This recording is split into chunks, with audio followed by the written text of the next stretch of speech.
안녕하세요. 고방여친입니다. 세이노의 가르침 21번째 시간이고요. 세이노의 가르침을 이틀에 한 번씩 업로딩 중입니다. 이제 책의 거의 끝자락이 보이네요.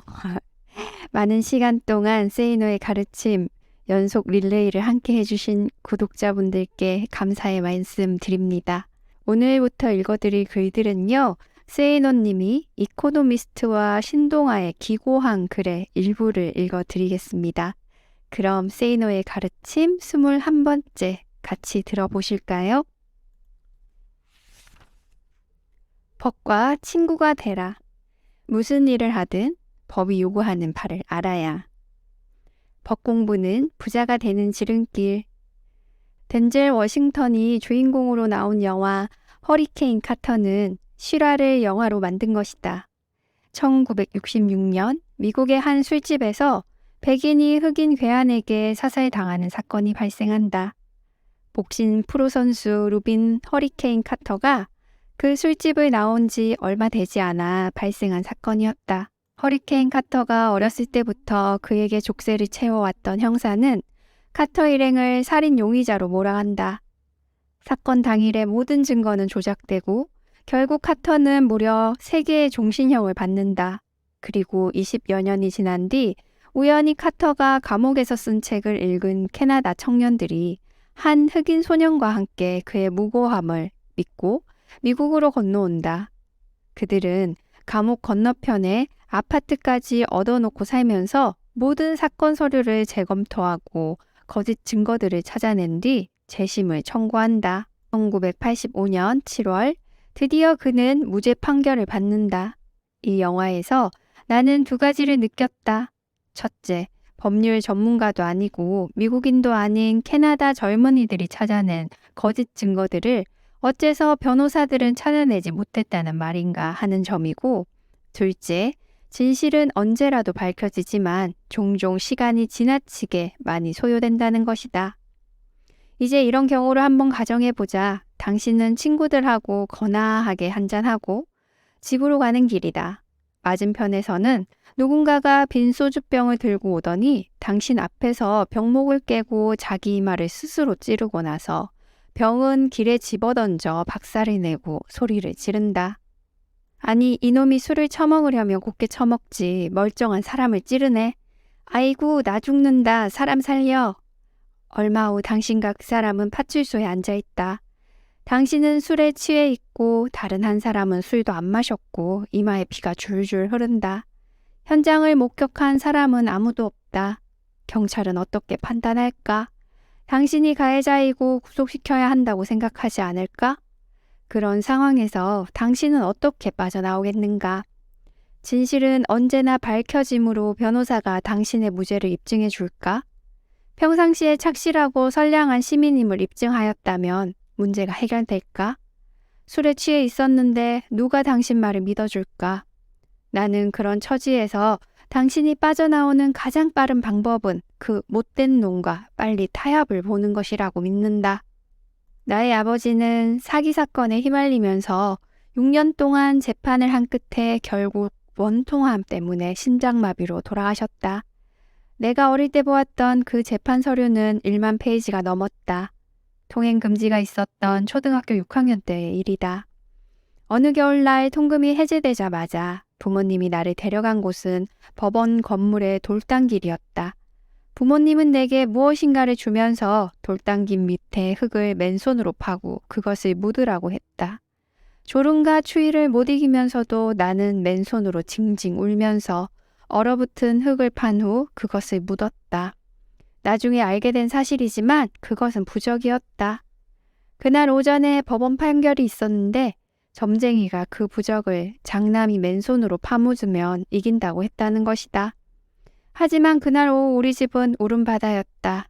재판에 진 것이다. 어린 나는 그것이 무슨 의미인지도 잘 모르고 덩달아 울었다. 그 경험 덕분에 나는 법의 한계를 일찍 배웠으며 이 세상에는 착하고 좋은 사람들만 사는 것이 아니라는 것도 알았다. 무슨 일을 하든지 간에 관련된 모든 법, 시행령, 시행규칙, 훈련 등등을 찾아내어 공부하는 습관이 그래서 생겨났고 이 습관은 내가 사업을 하거나 부자가 되는데 절대적인 도움을 줬다. 예를 들어 부동산 경매 역시 법을 많이 아는 사람이 돈을 버는 게임이 아닌가. 예전에는 모든 책을 뒤져야 했지만 요즘은 법률 관련 검색 사이트도 많고 한 장의 CD롬에 현행 법령이 모두 다 담겨 나온다. 법이 요구하는 것들이 무엇인지를 알고 법의 친구가 되어라. 그것이 당신의 가치를 올려준다. 정리해고의 사회학. 참고로 이 기고문에서 전쟁터에서 휴머니즘을 찾지 마라의 내용과 중복되는 부분은 생략하였다. 오래전에 부동산 경매로 부를 늘리기 시작했을 때 어떤 이가 이렇게 조언했다. 경매 물건에는 가진 것 없는 사람들의 한이 서려 있다. 뭔가 잘해보려고 하다가 일이 잘못되어 담보로 잡힌 물건을 날리게 됐기 때문이다. 불행해진 사람들의 사정을 이용해 돈을 벌려고 하는 것은 재고해봐야 하지 않겠나? 틀린 말은 아니었다.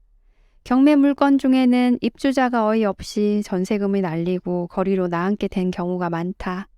그들을 생각하면 경매에 참여하는 것이 인간으로서 할 도리가 아닌 듯 싶다.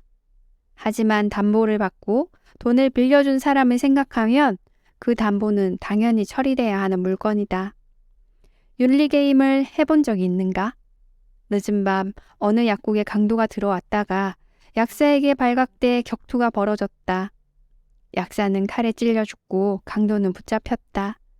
당연히 당신은 강도가 나쁘다고 생각할 것이다. 그런데 다음날 신문에 이런 기사가 보도됐다.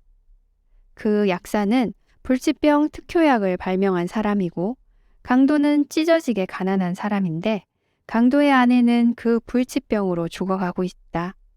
그는 전 재산을 팔아 100만 원을 들고 약을 사러 갔으나 약사는 1000만 원을 주지 않으면 절대로 안 판다고 했다. 그래서 결국 밤에 약을 훔치려고 들어왔다가 약사에게 들켰고 싸움이 벌어져 엉겁결에 살인을 하게 된 것이다. 자, 이제는 누가 나쁜 놈인가? 의견을 말하기가 망설여지는가? 이번에는 그 다음날 신문에 또 다른 기사가 나왔다. 그 약사는 특효약을 발명하기 위해 전 재산을 바쳤으며 그 때문에 아이들을 학교에도 보내지 못했고 이혼까지 당했다. 그런데 그 불치병은 1000만 명에 1명 꼴로 걸리는 병이라 특효약이라 해도 많이 팔릴 수는 없으며 약사가 요구한 1000만 원은 그가 투자한 시간과 비용을 생각하면 너무나도 미미한 금액이었다. 당장 아이들을 학교에 보내려고 해도 그 정도의 돈은 필요했다. 자, 과연 누가 나쁜 사람인가? 누구도 이런 윤리게임에서 자신있게 나쁜 놈을 골라내긴 어려울 것이다. 경제에서도 이런 게임은 계속된다. 기업이 정리해고 계획을 발표하면 노조는 어떻게 그럴 수 있느냐고 항의한다. 여기에서 질문을 하나 던지고 싶다. 당신에게 전세를 놓을 집이 하나 있다면 전세금을 얼마나 받겠는가? 시장 가격에 따라 남들 받는 만큼 받겠다고 할 것이다. 전세로 들어올 사람의 개인적인 형편을 고려해 전세값을 결정하는 주인은 없다. 그것이 자본주의를 움직이는 경제 원리다. 당신에게 자녀가 둘 있는데 수입이 빤해서 한 명만 대학에 보낼 수 있다고 가정하자. 일단 생활비도 줄여볼 것이고 집을 팔아 여유 자금을 만들어 보기도 할 것이다. 하지만 그래도 안 된다면 성공 가능성이 있는 아이 한 명만 대학에 보내고 다른 아이는 진학을 포기시킬 수밖에 없지 않겠는가? 기업도 마찬가지다. 수익 구조가 취약해지면 어쩔 수 없이 고정비를 줄이는 수밖에 없다. 어째서 경영자는 책임을 지지 않느냐고? 나도 그 점은 한심하다고 생각한다. 사업이나 투자를 통해 부를 축적하는 과정에 나는 경영자와 고용인의 대립이 빚어내는 갈등 구조에 대해 나름대로 이해하고 소화하려 노력했다. 물론 지금의 나는 전형적인 부르주아에 속한다. 프랑스어 부르주아라는 말이 성 안에 있는 사람들이라는 뜻이듯 나는 분명 자본주의의 부자들이 사는 성 안에 거주한다. 하지만 내가 청년기를 보낸 70년대 초는 산업화 시대의 정점이었고 춥고 배고픈 시절이었다. 그래서 최인훈의 소설 광장에서 이명훈이 변증법이라는 단어만 보아도 가슴이 뛰었듯이 나는 프로레타리아라는 단어를 보면 가슴이 찡했다. 존 스타인백의 소설 분노의 포도는 1930년대에 전 세계를 휩쓴 대공황이 시대적 배경이다. 가난한 농부 조드 일가는 대공황과 가뭄을 견디다 못해 고향을 버리기로 한다. 기술 발전에 따른 농업 기계화도 그들의 고통을 키운다. 트랙터 기사 한 명 때문에 20세대가 입에 풀칠을 못하게 되는 상황이 벌어진다. 그들은 캘리포니아에서 수학 인부 800명 모집, 고임금 숙소 제공이라는 광고 전단을 보고 길을 떠난다. 그들은 고물 자동차를 타고 새로 난 도로를 달린다. 그들의 꿈은 좋은 차를 갖는 것, 그리고 그 당시 붐을 일으키기 시작한 영화나 라디오와 관련된 일을 하는 것이었다. 하지만 부푼 꿈을 품고 도착했을 때에는 이미 수십만 명의 떠돌이 농민들이 모여 있었고 임금은 너무나 낮은 수준으로 깎여 있었다. 결국 온 식구가 달려들어 하루 종일 일해도 한 끼를 때울 수 있는 수입밖에 얻지 못했다. 그러다 노동자들 사이에서 투쟁 의식이 싹트기도 했으나 불온 사상으로 몰려 심한 박해를 받는다. 굶주림과 착취로 괴로움을 겪는 그들에게 잘 익은 포도는 이미 아름다운 열매가 아니었다. 그것은 분노의 포도였다. 그들은 동맹 파업에 들어가고 지주들은 폭력배를 불러들인다. 농민들 편인 목사는 폭력배들이 휘두른 공봉에 맞아 죽고 만다. 조드의 맏아들 톰이 복수를 하지만 지주들에게 매수된 경찰의 추격을 받는다. 장마철이 되어 모두 창고에서 비를 피하고 있을 때 한 여인이 창고에서 해산을 하지만 아이는 죽는다. 여인은 굶주림으로 죽어가는 한 사나이의 입에 자신의 젖을 먹으라며 유방을 물려준다. 비가 그치면 그들은 또다시 고물 자동차를 몰고 살 길을 찾아 정처 없이 떠난다. 이 소설의 줄거리는 세계화의 물결 속에 우리 사회가 겪고 있는 변혁에도 적용될 수 있을 것 같다. 구조조정으로 강제 퇴직하게 된 가장들, 일확천금의 대박을 꿈꾸는 사람들, 영화나 TV 같은 매체에서 화려하게 소개되는 스타들을 동경하는 젊은이들, 정보화 시대에 걸맞은 신기술을 가진 사람들만 대접받는 사회. 최고 경영자의 연봉은 천장 높은 줄 모르고 올라가지만 사원들은 계약직으로 대체되면서 연봉이 깎이는 임금구조. 아내와 맞벌이를 해도 여전히 부모의 도움을 받지 않으면 작은 아파트 한 채 마련하기도 어려운 현실, 황금족이라고 불리는 부유층의 호사스러운 소비생활, 고물 컴퓨터로 정보고속도로를 기웃거려 보지만 정작 어디로 가야 할지 모르는 가난한 사람들. 어쨌든 당신이 포도농장 주인이라고 하자 인부들에게 품삯을 얼마나 주겠는가? 남들이 주는 수준? 아주 후하게 노임을 지불한다면 당신의 포도는 경쟁자들의 것보다 비싸져 잘 팔리지 않을 것이다. 결국에는 농장이 폐쇄될지도 모른다. 이번에는 1970년대 우리 사회를 배경으로 한 조세희의 난쟁이가 쏘아 올린 작은 공을 보자. 난쟁이 아버지는 안 가져본 직업이 없을 만큼 열심히 일했지만 가진 것이라곤 무허가 건물 한 채뿐이다. 자식 교육만큼은 남들처럼 시켜보려 하지만 결국엔 모두 학교를 그만두고 공장에 나가 일한다. 난쟁이가 가진 꿈은 모두가 행복하게 살 수 있을 거라는 희망을 쇠공에 실어 달을 향해 쏘아올리는 것이다. 그는 그 꿈을 실행에 옮기지 못하고 종이 비행기를 날리다 공장 굴뚝에서 떨어져 죽는다. 난쟁이의 장남인 영수는 아버지와는 달리 배움으로써 모든 것을 해결하려고 하였다. 하지만 그것도 성공으로 이어지지 못한다. 공장에서 부당한 임금과 비인간적인 대우에 항의하던 끝에 기업 총수를 죽이기로 결심하지만 총수의 동생을 죽이고 만다. 둘째 아들인 영호는 자기가 처한 현실을 극복하려고 노력하기보다는 모든 일에 회의적인 태도를 가진다. 무엇을 개선하려 해도 뜻대로 되는 일이 없자 삶에 지쳐버린다. 명희와 영희는 어떻게 보면 현실을 극복하려는 의지가 강하지만 가장 큰 피해를 입는 여성을 대표한다. 그들은 공장에 다니며 몸을 팔게 된다. 가장 많이 희생되면서도 사회적으로는 가장 큰 비난을 받는다. 이 소설에서도 우리는 가진 자와 못 가진 자의 처절한 갈등을 볼 수 있다. 두 소설 모두에서 노동자들이 원하는 것은 노동법에 명시된 인간적 처우를 받는 것이었다. 불행하게도 산업화 시대에는 그런 최소한의 요구조차 무시하는 나쁜 자본가들이 많았다. 하지만 나는 적어도 지금 세상은 노동자를 부품화하던 전태일의 시대가 아니라고 믿는다. 노동법은 강화됐고 수많은 업체들이 인건비 상승과 노조와의 갈등을 피해 해외로 생산기지를 옮기고 있지 않은가? 하지만 여전히 적지 않은 사람들의 머릿속에는 아직도 산업화 시대의 명령이 따리를 틀고 있다. 어느 사업에서든지 인사관리와 인건비는 큰 문제가 된다. 인건비를 최소화해서 자본가의 배를 채우기 위함이 아니라 경쟁 업체보다 고정 비용을 적게 들여야 살아남기 때문이다. 무능한 직원들 때문에 인건비 부담이 가중된다면 하루라도 빨리 정리해야 한다. 기업이 어떤 특별한 기술을 갖고 있어 이익을 많이 내면 고용도 안정시킬 수 있다. 그러나 이득을 많이 내느냐 못 내느냐 하는 것 역시 직원들의 몫이다.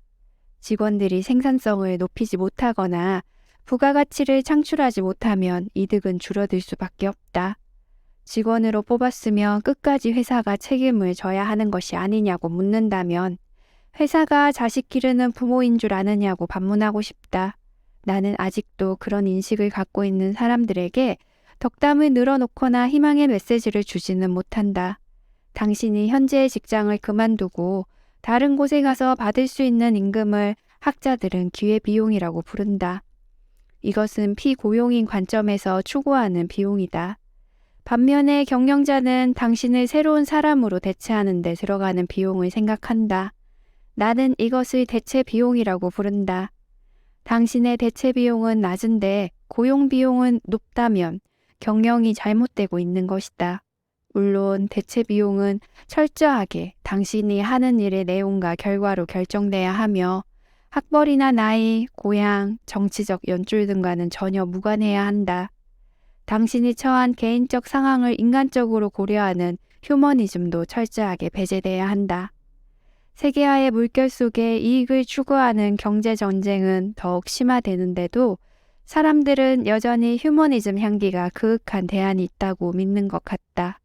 안타까운 것은 경제 전쟁이라는 말을 들어도 남의 일처럼 여기는 사람들이 의외로 많다는 점이다. 내 눈에는 지금 사방에서 날아다니는 총탄들, 여기저기에 폭탄이 떨어져 땅이 움푹움푹 패고 건물이 무너지는 광경이 선명하게 보인다. 분노의 포도에 나오는 여인이 굶주린 남자에게 젖을 물려주고 난쟁이가 작은 공을 쏘아 올리려 한다고 해서 전쟁터에도 그런 희망이 있다고 믿는다면 몽상가 아니면 문학소년이다. 이런 경제전쟁 상황 속에서 정부가 중소기업이나 무슨 협회 제품을 우선 구매해 주는 것이 과연 잘하는 처사인가에 대해 나는 의문을 갖는다. 어찌 보면 협회라는 진입장벽을 세워놓고 끼리끼리 해먹는 것 같이 느껴지기 때문이다. 10만 명의 노동자를 해고했던 지휘 총수 잭 웰치의 철학은 사람에게 투자하라는 것이다. 나도 그렇다. 사람에게 투자하는 것과 무자비한 정리해고가 무슨으로 생각되는가? 루이스 빌이라는 사람이 이런 말을 했다. 이웃을 사랑하라. 그러나 누구와 이웃이 될 것인지 선택하라. 나는 이렇게 말하고 싶다. 직원을 사랑하고 직원에게 투자하라. 그러나 누가 회사의 이득을 가져올 직원인지는 가려내자. 경제가 어려웠을 때 유럽은 근로자의 수를 줄이기보다는 근로시간을 줄여 전체 근로자를 껴안는 휴머니즘을 실천했다. 이에 비해 미국은 냉혹하게 근로자 수를 줄였다. 세월이 지나자 그 유럽 기업들의 상당수가 미국 기업들에게 넘어갔다. 노동의 세계에서도 악화가 양화를 구축한다. 아무리 변화와 자기 개발을 외쳐도 마이동풍으로 받아들이고 꼼짝도 하지 않는 사람들은 어디에나 있다. 컴퓨터가 중요하다고 아무리 외쳐대도 간부급들 중엔 컴맹들이 수두룩하다. 악화를 빨리 내보내는 것이 전체를 살리는 길이다. 구조조정이 지지부진한 것은 전쟁의 법칙을 자꾸만 무시하기 때문이다. 나는 1997년 중순에 달러화를 샀다. 당시 환율이 800원에서 900원이었는데 98년 초에 1,800원까지 오르자 다 팔아치웠다. 나 같은 사람 때문에 환란이 생겼다고 말하지 말라. 당신도 내일부터 기름값이 오른다고 하면 오늘 자동차를 몰고 주유소에 갈 것이며 전쟁이 발발할 위험이 높아지면 슈퍼마켓으로 뛰어가 물건을 하나라도 더 사다 놓을 것이다. 내가 달러를 샀던 이유는 우리나라 근로자들의 생산성 때문이다. 그때 미국 캘리포니아 지역의 평균 인건비는 3만 달러로 당시 환율로 한 사람면 2,400만 원이었는데 내가 체험해본 바로는 한국에서 연봉 2,400만 원 정도를 받는 근로자의 생산성이 미국인의 절반도 안 되었다. 하지만 물가는 정글 경제주의의 표본인 홍콩보다 더 비쌌고 양복값은 생산성이 높은 일본보다도 비쌌다. 오죽했으면 홍콩으로 원정 쇼핑 가는 사람들이 줄을 잇고 홍콩 시내 도처에 그들을 상대로 하는 한국 음식점들이 깔렸을까? 당신이 중소기업 사장이고 해고하고 싶은 무능력한 직원이 있다면 우선 업무를 과다하게 안겨주고 수시로 업무 내용과 마감일을 변경하면 된다. 그 직원 앞에서는 절대로 웃지 마라. 업무가 과중하다며 인력을 충원해 달라고 하면 무시하여라. 자기가 배워서 해도 될 일을 대부분 외부에 발주하는 직원이나 업무 매뉴얼 하나 제대로 만들어 놓지 않는 직원, 시키는 것 이외에는 도대체 할 줄 모르는 직원은 빨리 해고하라. 사장의 의견에 대해 반론을 펴지 못하거나 사장과 싸울 생각을 안 하는 직원, 사장과 똑같은 취미를 새로 시작하면서 그것으로 친해지려고 애쓰는 직원도 역시 무용지물이다. 조직이 크고 정리할 사람이 누구인지 판단이 서지 않는다면 보고 체계를 전자 시스템이나 이메일 체계로 만들고 실무 기한자가 최초 작성한 문안이 모두에게 전달되도록 하라. 그리고 그 내용에 대해 관리자들이 어떤 의견을 제시하는지 관련자 모두에게 공개하도록 하라. 이때 아무런 의견도 제시하지 못하는 관리자는 허수아비라고 생각하면 틀림없다. 톰 피터스는 혁신 경영에서 어느 농구팀 경영자의 말을 인용하면서 두 명이 언제나 같은 의견을 제시한다면 복제품을 갖고 있는 것이므로 한 명은 해고하라고 권한다. 그 원칙대로 해고하라. 아울러 모든 간부의 시간별 근무 내용을 보고받아라. 시간이 남아 근무 중에 사우나를 즐기거나 이발소에 가는 임원들을 잡아내라. 잭 웰치는 직무기술서를 쉽게 작성해서 모든 사람이 볼 수 있게 하라고 했다. 물론 이런 일은 당신이 경영자로서 떳떳해야 할 수 있다. 당신의 실력이 신통치 않고 낙하산을 타고 내려와 다른 사람들 눈치나 보고 있거나 살포에만 미쳐 있고 비자금 마련이나 탈세에 혈안이 되어 있다면 당신은 그 누구도 해고해선 안 된다. 해고 영순위는 바로 당신이니까. 좀 더 객관적이고 설득력 있는 해고 방법을 찾는다면 사장을 비롯한 모든 임직원을 대상으로 지식평가 시험을 실시하고 그 결과에 따르면 된다. 가장 인건비가 많이 나가는 임원급들의 경우는 컴퓨터 시험만 보아도 절반은 털어낼 수 있다. 한국컨테이너관리공단처럼 인기 투표를 해서 내보내는 코미디는 하지 말라. 철저하게 능력에 바탕을 둔 정리해고 방법은 전략적 평가를 통하는 것인데 아래와 같은 질문을 전 직원에게 주고 서로 무기명으로 평가하게 한다. 여기에선 이 글을 읽는 독자들이 자기 자신을 평가할 수 있도록 문항을 만들어 봤다. 각 문항에서 복수 선택이 가능한 경우에는 높은 점수를 취하면 된다. 첫 번째, 전문성. 업무에 필요한 전문 지식을 충분히 갖추었는가. 두 번째, 컴퓨터 사용 능력. 세 번째, 집중력. 업무를 볼 때 산만하지 않으며 짧은 시간에 일을 처리하는가. 네 번째, 세심함. 일을 할 때 세부적인 것들도 하나하나 챙겨 나가는가?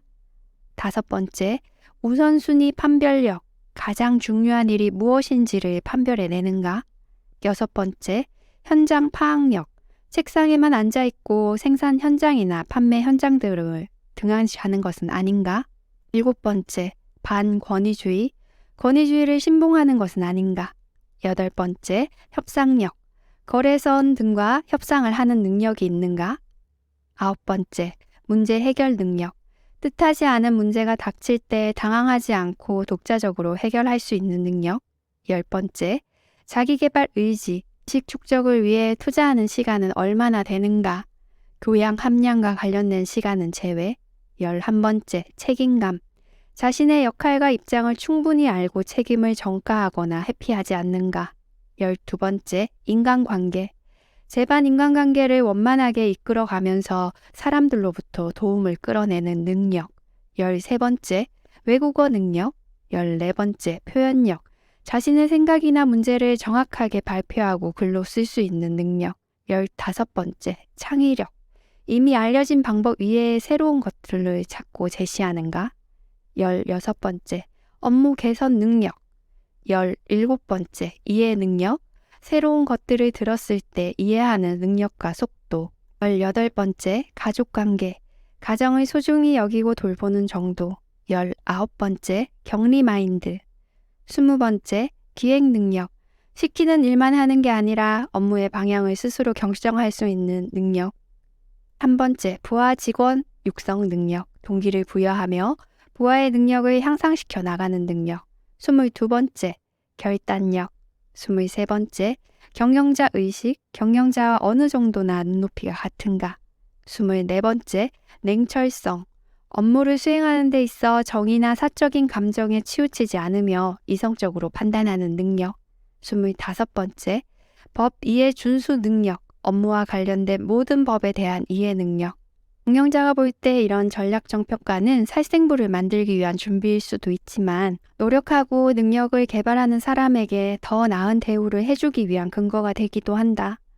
누군가는 내게 마스시타 고노스케의 인덕 경영을 언급하면서 가치 창출과 능력만으로 사람을 평가하지 말고 품격과 덕으로 사람을 이끌어야 한다고 할지도 모르겠다. 하지만 일본인의 민족성은 우리와는 너무나도 다르다. 또한 조직 구성원이 수만 명에 달하면 언제나 악역이 따로 있다. 내가 아는 일본인들은 그 악역을 섀도우 사무라이라고 부른다. 사장을 대신해 조용히 어둠 속에서 무능력원들에게 칼을 휘두른다는 것이다. U571이라는 영화에서 잠수함 함장은 자신이 아끼는 부함장이 승진을 위한 추천서를 써달라고 간청하지만 써주지 않는다. 부함장은 모든 병사를 동생처럼 아끼고 병사들 역시 부함장을 형으로 생각하고 따른다. 즉 사랑의 교류가 있다는 것이다. 하지만 전시의 지도자는 부하 가운데 일부의 희생을 감수해야 할 때가 있다. 함장은 부함장이 그런 희생을 각오하기엔 정이 너무 많다고 여겼던 것이다. 이 시대 역시 그런 아픔을 이겨내는 경영자를 요구하고 있지 않을까? 이 어려운 시기에 해고하라는 말만 해서 직장인들에게는 미안하다. 직장인들에게 말하고 싶은 것도 물론 있다.